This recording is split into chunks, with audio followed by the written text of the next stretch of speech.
Pak Jokowi itu legend. Legend. Ya, seorang legend. Kadang-kadang rezim Jokowi ini hukum bobrok gitu. Iya. Tapi semua tertuju Presiden. ke presiden. Kalau baiknya Mahkamah Agung, jeleknya presiden. Iya. Kayak Mahkamah Konstitusi yang kemarin kayak kontroversi itu, semua presiden. Padahal Mahkamah Konstitusi ya berdiri sendiri ya. Ya. Berpikirnya beliau ini yang extraordinary. Programnya Pak Soeharto, programnya Pak Gus Dur dan seluruhnya yang ketimpa kan yang mengeksekusi Pak Jokowi, yang kena Pak Jokowi. Coba kita termasuk pindah ibu kota ya. Iya. Itu kan gagasan Bung Karno, sudah lama. Ngapain kita sama Bung Karno gitu kan ya. Iya. Orang-orang anti Soekarno yang anti KN. Kira-kira gitu. Bismillahirrahmanirrahim. Assalamualaikum warahmatullahi wabarakatuh. Sobat-sobat ngabarin kabar. Semoga selalu dalam keadaan sehat walafiat, serta diberikan rezeki yang halal, berkah, lancar, dan juga banyak. 10 tahun kerja Presiden Jokowi, menurut gua adalah sudah sangat luar biasa dari segala bidang.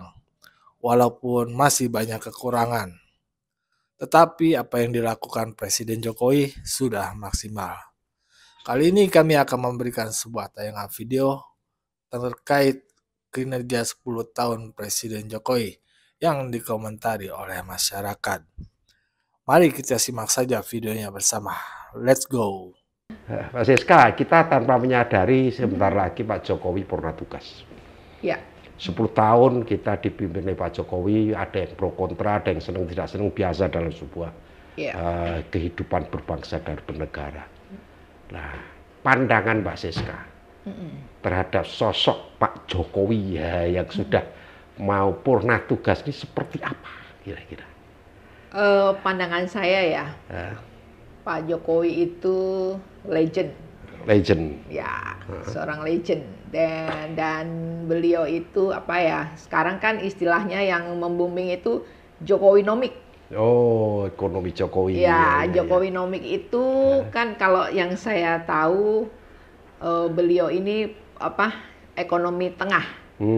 Nggak kapitalis, nggak sosialis, nggak komunis, tapi nggak sosialis kan sama rata. Orang nggak kerja sama kerja ya nggak pas lah gitu. Kapitalis kan yang kaya-kaya, yang miskin-miskin. Beliau tengah. Ekonomi Pancasila.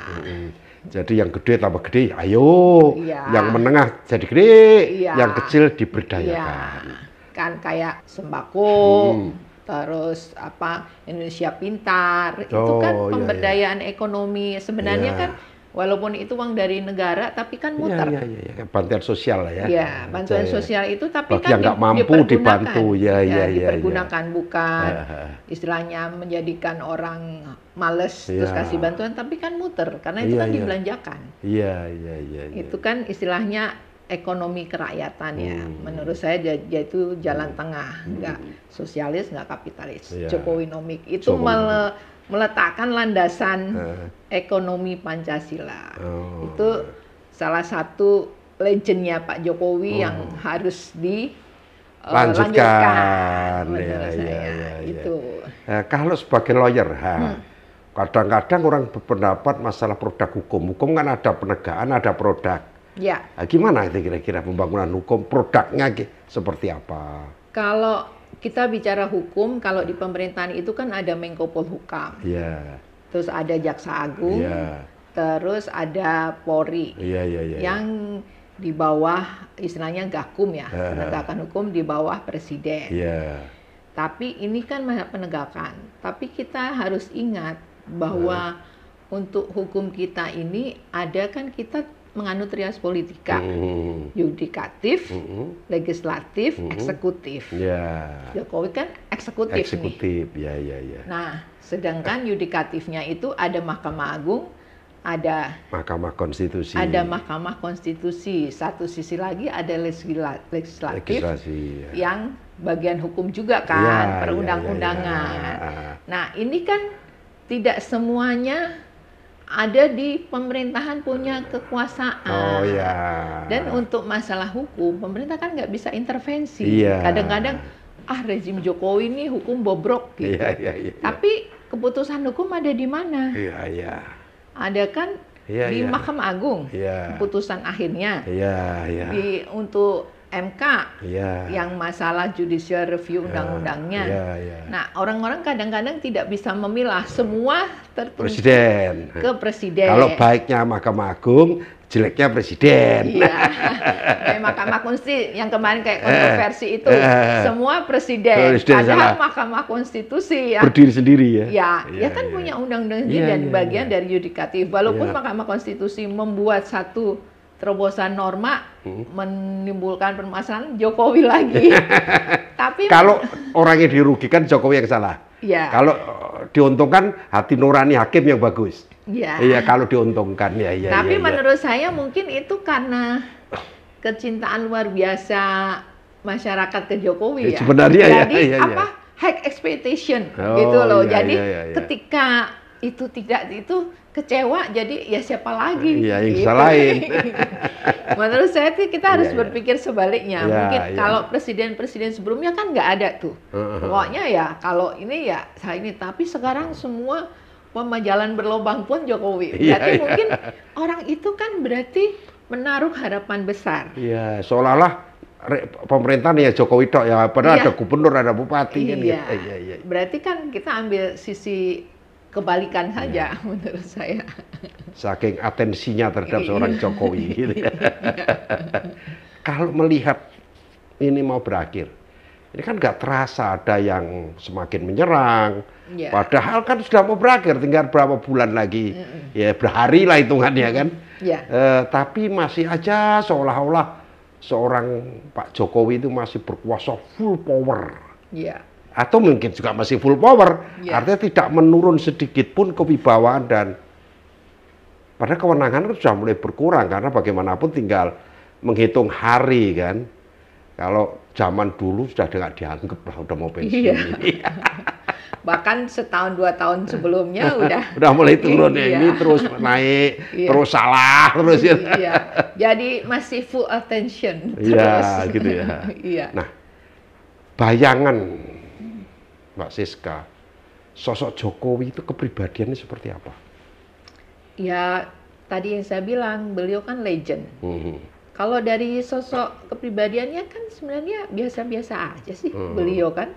Maksudnya dari segi kita bicara fisik, ya biasa, kayak gitu. Dan kadang-kadang malah nyeleneh ya. Nyentrik gitu kan, kadang-kadang nyeleneh gitu. Nah mungkin karena dari ya beliau mah sebenarnya sederhana, cuma mungkin berpikirnya beliau ini yang extraordinary. Dan menurut saya sih Pak Jokowi ini kan sebenarnya bukan menciptakan sesuatu istilahnya program baru di Republik ini kayak program beliau tuh eksekutor, melanjutkan program-program presiden-presiden sebelumnya. Berkelanjutan. Jadi menanamkan visi keberlanjutan sebenarnya Pak Jokowi ya. Jadi beliau sebenarnya nggak ada program baru loh. Pembangunan tol semua. Kan sudah ada zaman Pak Harto. Pembangunan tol. Ekonomi Pancasila sudah zaman Pak Karno. IKN. Itu presiden mana kan dari dulu mau pindah. Karena memang tidak memungkinkan karena ibu kota negara ini kan semuanya produk Belanda. Kita itu dari semua kenapa tumplek-blek di Jakarta, karena dulu kan sentralnya maunya kalau penjajah kan maunya satu sentral, sehingga kan lebih untuk keamanan, untuk ekonomi, lebih efisien kan. Tapi Pak Jokowi ini berani mengeksekusi, beliau kan eksekutor sebenarnya. Ngapain bikin program baru yang lama aja dieksekusi, kan satu-satu dieksekusi. Berkelanjutan lah, supaya ada berkelanjutan dan menghormati pandangan-pandangan atau program presiden-presiden terdahulu. Jadi menanamkan kebiasaan untuk melakukan keberlanjutan program lah kira-kira seperti itu. Itu. Tapi kan kembali lagi tetap ada juga pro dan kontra.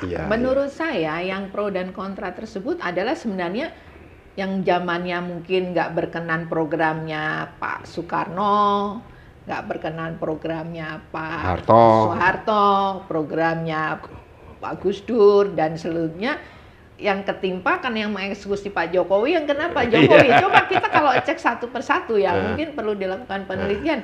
Mungkin orang-orang yang istilahnya mengkritik atau istilahnya nggak suka, apa sih jalan tol, emangnya mau makan tol, mau makan apa? Iya. Kalau kita cek pasti mungkin beliau-beliaunya ini sebenarnya adalah pengkritik di zaman presiden sebelumnya gitu. Tapi karena Pak Jokowi berarti Pak Jokowi ini berarti istilahnya orang jelek kok dilanjutin gitu loh istilahnya. Termasuk pindah ibu kota ya. Iya. Itu kan gagasan Bung Karno, sudah lama. Ngapain kita sama Bung Karno gitu kali ya? Iya. Orang-orang anti Soekarno yang anti KN, kira-kira gitu.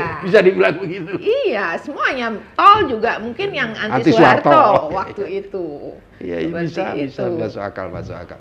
Inilah perjalanan yang luar biasa dari seorang Pak Jokowi dari mata masyarakat kita. Soal Anda suka tidak suka itu perasaan pribadi Anda.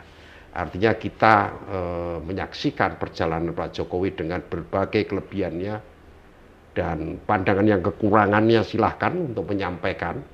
Kita tidak usah ragu-ragu. Setiap orang berhak untuk menyampaikan pendapat.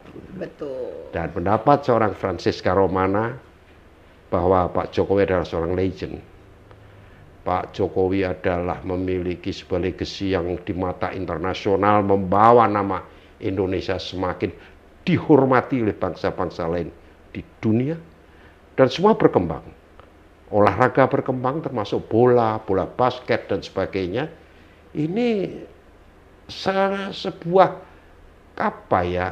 prestasi bersama di era Pak Jokowi. Sehingga nama Pak Jokowi naik secara internasional, prestasi olahraga naik, dan sebagainya, sehingga semua orang banyak bicara tentang Indonesia. Dan bagaimana Indonesia memimpin dunia, bagaimanapun negara berkembang G20 ya. G20. Ya, jadi 20 negara itu dipimpin oleh Indonesia dan Presiden Jokowi pernah menjadi ketua, itu semakin dikenal oleh dunia. Dan Indonesia termasuk yang stabil di dalam perkembangan akhir-akhir ini setelah pandemi, dan kita berharap Pak Prabowo Gibran melanjutkan keberhasilan Indonesia dan terus memimpin dunia. Selamat malam. Ya, begitulah tadi apa yang dikatakan oleh masyarakat menilai kinerja Presiden Jokowi selama 10 tahun ini. Banyak cacian dan makian, bahkan fitnah. Tapi beliau tetap terus berjalan, memberikan yang terbaik untuk Indonesia maju. Tak ada kata berhenti untuk bermimpi, terus melangkah, bekerja, memaksimalkan apa yang ingin dilakukan sehingga terlihat bahwasannya Pak Jokowi bukan hanya duduk seperti raja yang hanya tunjuk sana tunjuk sini, tapi beliau memastikan segalanya berjalan dengan baik. Bahkan beliau itu menghiraukan cacian, makian, fitnahan demi kinerjanya fokus untuk Indonesia lebih maju. Bagaimana menurut pendapat kalian? Berikan pendapatnya di kolom komentar. Wassalamualaikum warahmatullahi wabarakatuh.